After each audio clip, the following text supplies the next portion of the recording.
এই যে দেখো বন্ধুরা, শীতের মধ্যে আমি কত সুন্দর ইউনিক একটা ড্রেস পরে আমার ফার্মে চলে এসেছি সবজি কালেক্ট করতে। এখান থেকে আমি কিছু সবজি নিয়ে বাজারে এসে গেলাম, কিছু টাকা দিয়ে মাংসওয়ালা চাচার থেকে মাংস আর কিছু ময়দা কিনে নিলাম। এই যে দেখো আমার গাদার গাড়িতে করে আমি বরফের মধ্যে বাড়ি চলে আসলাম। বাঘ মামা তো আমার বাজারগুলো দেখে খুবই খুশি, এখানে জলহস্তি হাত করে তাকিয়ে আছে।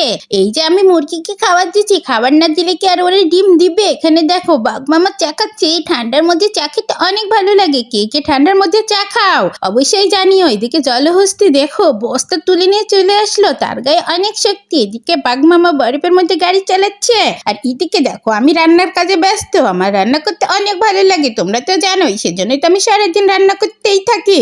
এই যে দেখো বন্ধুরা, মাংসগুলো কত সুন্দর করে কুচু কুচু কুচু করে কেটে নিলাম। আসলে বন্ধুরা, আমার এই রান্নার ভিডিও কি তোমাদের ভালো লাগে তাহলে অবশ্যই কমেন্টে জানিয়ে যেও। এই যে দেখো মূলাগুলো সুন্দর করে কেটে নিলাম। মূলার জুস খেতে কে কে পছন্দ করো অবশ্যই আমাকে জানাবা। এই যে দেখো মাংসগুলো আমি কিমা করি, এর মধ্যে সকল প্রকারের মশলা দিয়ে দিলাম। আর তোমরা তো জানো সস ছাড়া তো আমার রান্না জমেই না। কিছু সস কিছু কর্নফ্লাওয়ার দিয়ে আমি এই মাংসগুলো সুন্দর করে ম্যারিনেট করে নিলাম। আমি কি বানাচ্ছি তোমরা কি বুঝতে পেরেছো? বুঝলে দেখি তো কে কে আমার মতো বুদ্ধিমান আছো। এই যে দেখো এগুলোকে আমি স্টিম করতে রেখে দিলাম। বন্ধুরা আমার রান্না শেষ, এখন আমরা তিনজন মিলে মজা করে খেয়ে নিলাম। এই যে বন্ধুরা, আমাদের ভিডিওটি কেমন লাগলো? ভিডিওটি ভালো লাগলে অবশ্যই চ্যানেলটি সাবস্ক্রাইব করে আমাদের পাশে থেকো। সবাই মিলে পরিষ্কার করে। এখানে দেখো বাঘ মামা আর ভাল্লুক মামা